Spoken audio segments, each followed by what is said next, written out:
Welcome exiles to my forbidden Rite Occultist, which packs a hell of a lot of damage, a good amount of defenses, and some high regen. This character was, in my opinion, very well rounded for those sorts of statistics.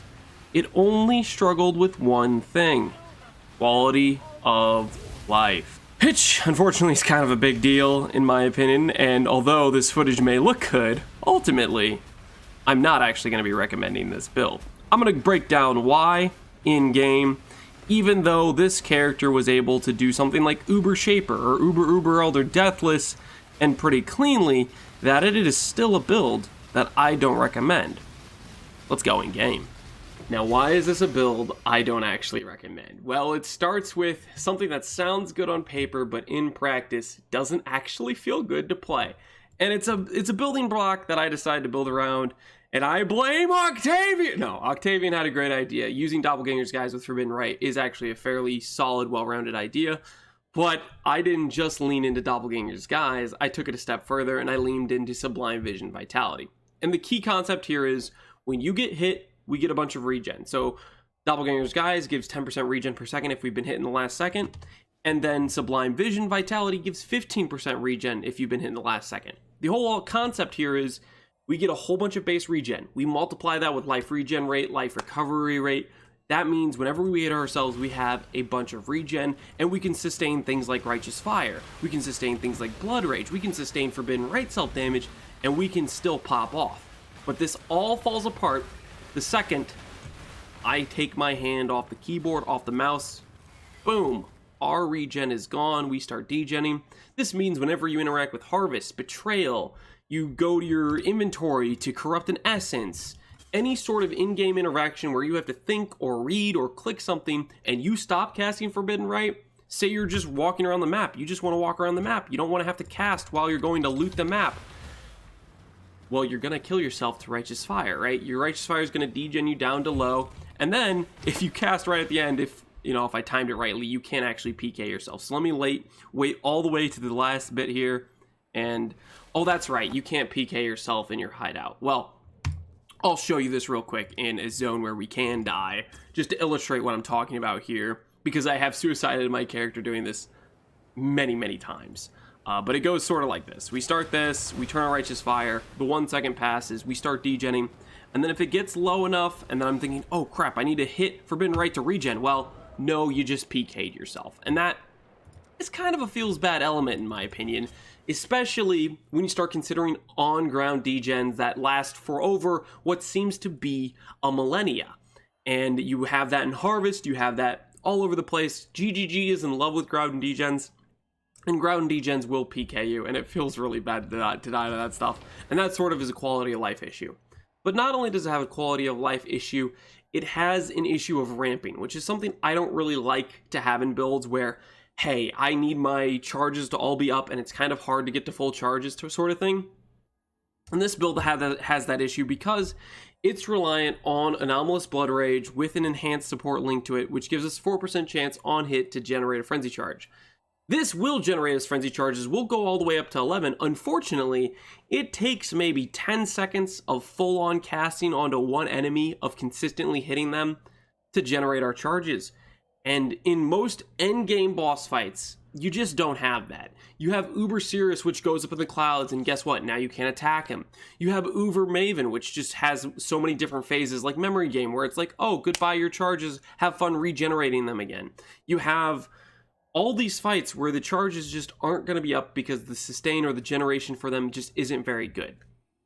There's a similar thing with Frenzy Charge, except for Frenzy Charge, it is like this quickly that we generate them because it's 50% on crit, which is most of our hits are crits, and we hit enemies 5 times every time we cast pretty much because we have all those extra hits from Forbidden Rite. So that works out fine for us, but this is just something I want to preface it with, is the ramp time for Frenzy Charges feels really bad in boss fights. While you're mapping Blood Rage, 25% chance on kill, it feels great. The first pack of monsters you kill, you're pretty much at full Frenzy Charges. All that works out fine. But when you go to do Uber bosses, you're going to start to see the Frenzy Charge sustain or ramp issue is a thing, and that's what I'm going to showcase in this Uber Shaper that I'm going to showcase because I still have Uber Shaper spec'd. I did try Uber Eater, I tried Uber Cirrus, I tried Uber Maven. And I didn't do Uber Cortex because I didn't have a Cortex, and I didn't want to spec for Syrian Exarch. I just don't really want to keep respecking my Atlas just to go get Exarch. My opinion generally is Uber Shaper, Uber Elder are pretty easy for this build. I did both those deathless. Uber Cirrus is kind of a hellhole for this build because of the ground degen that appears all over the arena that negates regen. It basically disables our sustain mechanics, and if you aren't like super focused and actually good at having reflexes and responding to things, the ground degen will appear beneath you, and then it will degen you, and then you'll PK yourself with Forbidden Rite, which was what I did most. That's how I died 6 times in a row in Cirrus, and I don't want to talk about it too much. And then Uber Maven, this is more of a skill fight where you just have to avoid the no regen lasers. This build can do this fight fine if you're good mechanically. If you're not good mechanically, then this fight will be impossible. That's kind of the linchpin there.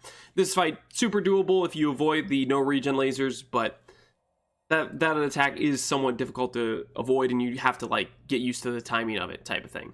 Uber Eater of Worlds, I would say it's probably doable, but I myself did Height of Hubris, and I rolled a rare Eater of Worlds, which I guess I didn't learn from the first time I bricked my Eater of Worlds, but that's how you brick it, and now I have to rerun to get another Screaming Invitation, and I don't really care to do that. But moral of the story is I think Uber Eater of Worlds, I think Syrian Exarch will be hard but doable. Maven's doable mechanically pretty consistently, and then Uber Cirrus is just you have to have really good reflexes to do this fight, in my opinion, with this build, because if you stand on the degen ground for longer than, I want to say, half a second, you will die. That's how that pretty much works.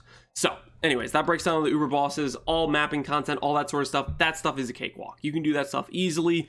It's no big deal. Previous endgame content, feared, probably pretty doable for this build. Formed, I think I did maybe a Twisted or something. That stuff all was pretty easy. This is pretty much one of those builds where it has enough DPS where it can just kind of roll over that content. But when you get to the Uber bosses where they have a much tankier threshold, they take a little bit longer to kill, and they have a lot more times to hit you type of thing, it gets a little bit more special, a little bit more sketchy, especially with things like Cirrus, where he can make you stand on no regen ground that kills you in half a second type of thing. All right. Other than that, the character, all in all, I think is pretty well rounded. I would say don't go for Spell Suppress unless you're really min-maxing. I think the difference in this character costing 40x to craft all the gear and costing 5 to 10x is forcing Spell Suppress onto all my gear pieces. If I took off Spell Suppress, all this gear gets immensely cheaper, way cheaper, and I think that's the solution. Without Spell Suppress, you do pretty much all the endgame content, but the Uber bosses, I think, are the linchpin where you really need Spell Suppress to survive. Other content before that, you're just going to bankroll it with how much damage you have anyways. Stuff like this shield, you could just swap out for a Void Battery and do more damage, but you'll have a little bit less life type of thing is what you're looking at. And then the other thing, which I didn't end up noticing that effective, would be Elusive on Crit. This is very inconsistent in my opinion.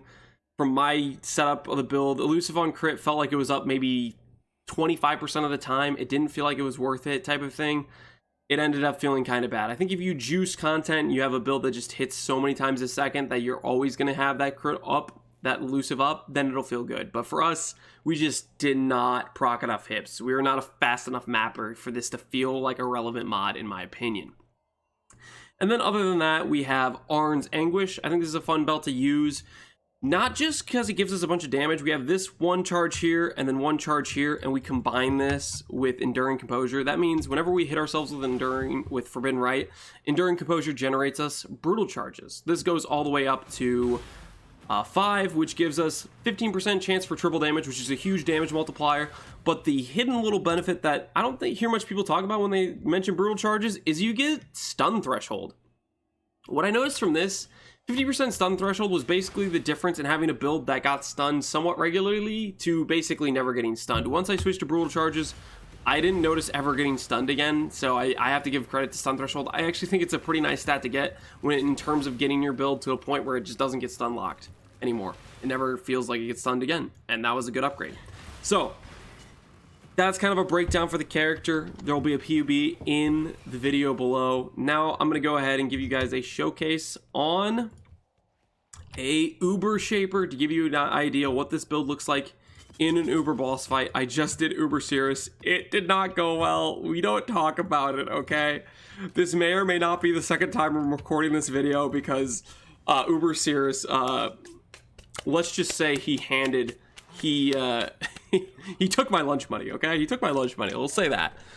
Let's go ahead and do a showcase on Uber Shaper, which I want to do this showcase specifically to showcase, hey, this build is quite capable for endgame content, but the ramp time is certainly an issue. And you'll see that when I go to do these, even these small bosses. In between when I go to kill this guy here, Tyrant, in between when I kill him, I have 3 frenzy charges, and by the time I get all the way over to the next boss, I'll have lost those charges either to the timer running out, right? Or I'll lose them to, what's it called? I'll lose them to Badge of the Brotherhood, which says, I don't know if it's like 10% or 20% or what it is. But there's a chance on, no, it's just this guy, okay. There's a chance on when you use a movement skill to lose your charges, right? So whenever we hit that, we'll lose our charges. I gotta make sure to go find where he went to. Okay. So even though now we have 5 frenzy charges, by the time we get to the next guy, yeah, you start losing charges and the timer will run out. That's what I'm talking about when I'm saying, hey, this build struggles with ramp time. The power charges we can keep up because we get power charges when we spend mana via Occultist, which we normally spend enough mana to keep them up. So that's not an issue, but when a large portion of your cast speed all comes from frenzy charges, and it's the difference between a really feels good build and a not feels good build, that makes a big difference. Hopefully I can play this fight without too many mechanical mistakes, and we'll see how it goes. Probably shouldn't stand in the, I wanted to see if I could tank that with Immortal Call, which I think I have in the past tanked it, but that time we did not tank it. So this is actually the first time we died to Uber Shaper. The first time we did it deathless, so bit of a throw there, but I wanted to test if we could tank it with Immortal Call up. I guess maybe I might need Frost Shield and Immortal Call to tank it. I kind of forget the scenario where I tanked it the first time. And then this is something where you sit in your Frost Shield and you die, apparently. Well, this is just great. I'm not lying, guys. I've done this fight multiple times without dying, taking that phase multiple times, and now that I want to showcase it to you, I die in it. So I guess maybe I was just standing in a place where I get hit by way more of those projectiles than I did the first time when I did this fight. I don't know. It's a little embarrassing, guys. Don't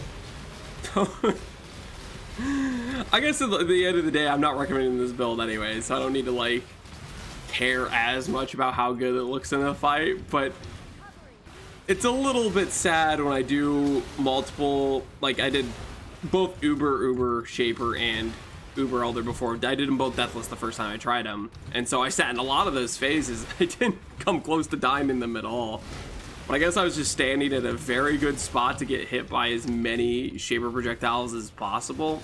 I don't really know. I don't have any other excuse than that. Nothing else I could throw out to try to plead my case to you guys. You're just gonna have to take my word for it, okay? I promise, man. We tanked it before.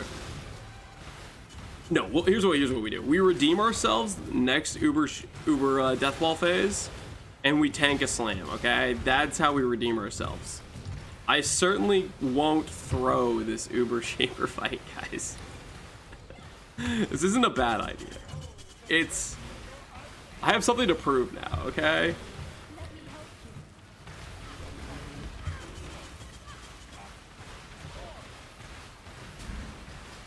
Alright. Time for redemption.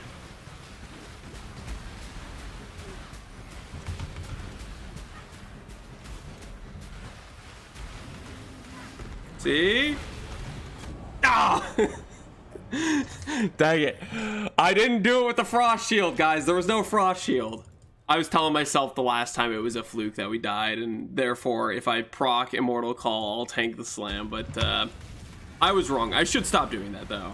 Maybe I just need to accept I can't tank the slam, that it's not happening, you know? maybe that's something I just have to live with.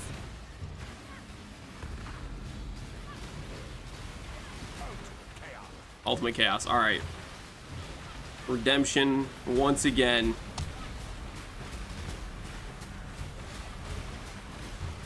See, guys. See, I told you we could. I told you we could tank that phase. I know there were some of you looking at me doing this fight thinking he is full of it.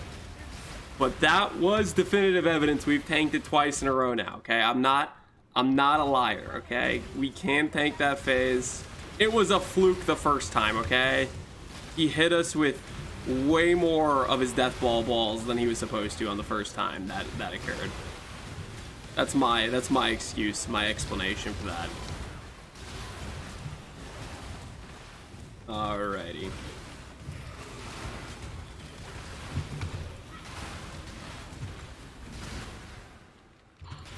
One thing I'll also say, people might ask why I'm not doing the chaos explosions from Occultist.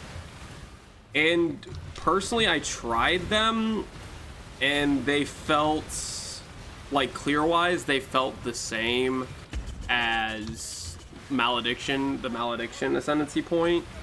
Like, the clear didn't feel different. I didn't notice much from the Chaos pops. Even though I have a curse on hit ring, I thought it would have felt way better to have the Chaos explosions, but I'm not sure if there's just something I set up wrong with those. I don't know. Alright. This is gonna be fine. We're gonna be A-okay here. Redemption, baby. Redemption. Oh, okay, not redemption. Not redemption. Okay, I'll accept it. I will cede I can't tank the Shaper Slam. I really could have sworn I tanked it multiple times, but maybe I am just straight up delusional and I can't tank it. I guess now I get to showcase, hey, if I die a lot, there is this ramp time, right? Where we re-enter this arena and all of a sudden our DPS just isn't as good as it was when we left, right? Because we have to regenerate all of our charges and stuff. We still have, like, good DPS, and it's like, fine, right? We can still generate the charges quickly enough, but it is that awkward ramp time that I'm just not a fan of personally. So, that's Uber Shaper. Hopefully that showcases what I meant in terms of things that feel bad about the build, in terms of ramp time, in terms of the self-damage. If I'm not micromanaging that, you probably noticed multiple times, whenever I would go from like moving from one Uber Shaper, like the early bosses before you fight Shaper, the Shaper bosses beforehand, when I was just trying to like shield charge around to the next boss, in the process of doing that, I would degen with Righteous Fire, and if I cast Forbidden Rite at the wrong time, I could suicide my character, right? There's things like that where it's just too much friction. Too much feels bad in the build, and that's why I don't recommend the character. Although it is a character with like crazy good DPS and like good clear, because it's just Forbidden Rite just auto targets things, and it's like it's a feels good skill, right? It's still not a build I can recommend because I built around something that on paper sounded good. Regen a bunch of life per second. You see when we press this, we're regenning 2,800 life per second. That's half our life pool, or 5,600. That's half our life pool per second, which is a good amount of regen, and it feels really good. And then we have Overleech from Void Manip, and all that stuff, you know, feels like it should be good. Like, on paper, it sounds good. But the whole, you cannot stop casting, that time frame of 1 second is just too small, doesn't feel good enough. Ultimately, that 10% regen and the 15% regen, if you're going to build around these things, you can't build around it in terms of, this is my whole sustain. You have to have sustain from somewhere else. This just has to be extra sustain on top of that. That's just going to save you when you're really in danger type of thing is what I would say. So, all in all, that's the Forbidden Rite Occultist. Hopefully you guys like it, and hopefully you look forward to the next character. The next character I'm kind of excited about, because I think it might be mechanically broken. I think. I want to try to revisit something that people had made broken in past leagues, but then it got patched in certain ways. Something Bone Shatter. We'll see how it goes. Going to enter the Bone Zone. But I think it'll be a good time. We'll see. Anyways, take care, Exiles. Have a good one.